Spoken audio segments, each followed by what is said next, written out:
Does big guys have a big advantage in arm wrestling?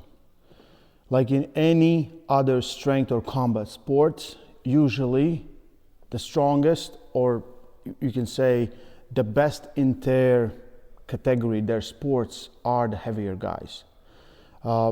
Smaller guys can be more technical, can have more endurance, they can do a lot of different things faster, but usually power comes down to being big. We have a lot of arguments where people like weight doesn't matter. Weight always matters. I'm going to show you with a great example that you can go and replicate yourself in your training.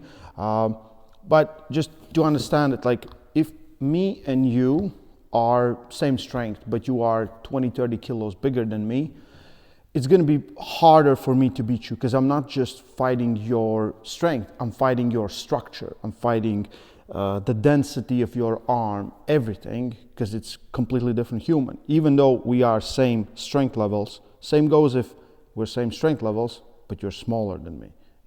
Everything is not as big as my hand. So most of the time, mass means more strength. Not everyone, but if you go to any arm wrestling competitions, most of the time, the guys that do the best at overalls are either like high world-class athlete in some weight class. It's almost never someone under 75 kilos, 70 kilos, with some exceptions. Of course, there's a lot of incredibly amazing athletes at that weight, but usually you don't see a 55 kilo, 60 kilo puller like world level dominating in overalls.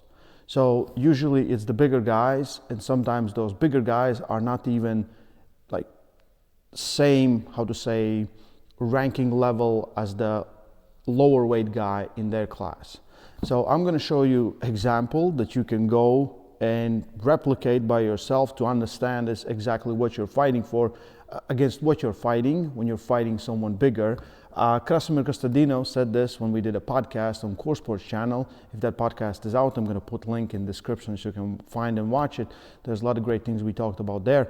But he said it's very easy, and I'll show you. Let's go. So I have here different types of handles. So this is 35 millimeter, 50 millimeter, and 70 millimeter handle. So on a cable system, I have put on 50 kilos. So in real weight, that's about 32 kilos, which is not that crazy. So the difference between these will be pretty big. So if we put on this handle, it's very easy to hold it. I can hold it in my fingers. It's easy to curl it, easy to go sideways, right? Heavier, thicker I go, harder it gets. If I put on 50 millimeter handle, harder to hold, maybe a little bit easier in some ways, harder to cup, harder to go sideways.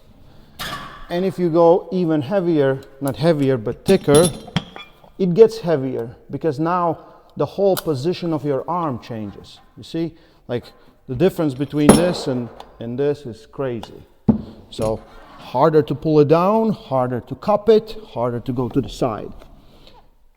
It's especially harder will be the starting momentum. So with these kind of handles, when you're using bigger handles, this first part of the move is the hardest because afterwards it's so big that it kind of rotates in your arm.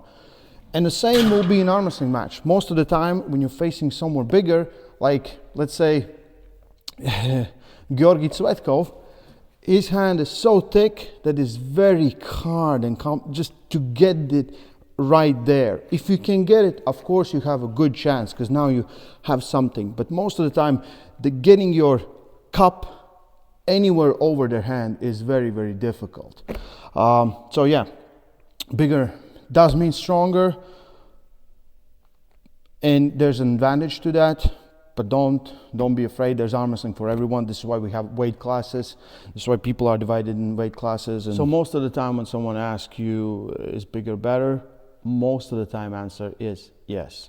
There's still some exceptional athletes, some unordinary athletes that can perform really well being lighter weight. Like Devin Larratt is a great example. Alejan Muratov is a great example. And there's more. But the list is very few. You need to be very exceptionally strong or skilled in whatever you do on the table. Most of the time, the bigger guys have a bigger advantage. They have also some disadvantages, as there's less people in super heavyweight classes than any other classes. We have seen in the past 3-4 years really big growth because there was a lot of activation from East versus West, King of the Table, and some other promotions on the heavyweight arm wrestling, where the arm wrestlers have to arm wrestle more. So I do believe everyone got better technically on the table and have to think more to beat some of these guys in the styles. But being big is a big advantage. Like you can't run away from having huge hands, huge arms. Like look at Levin.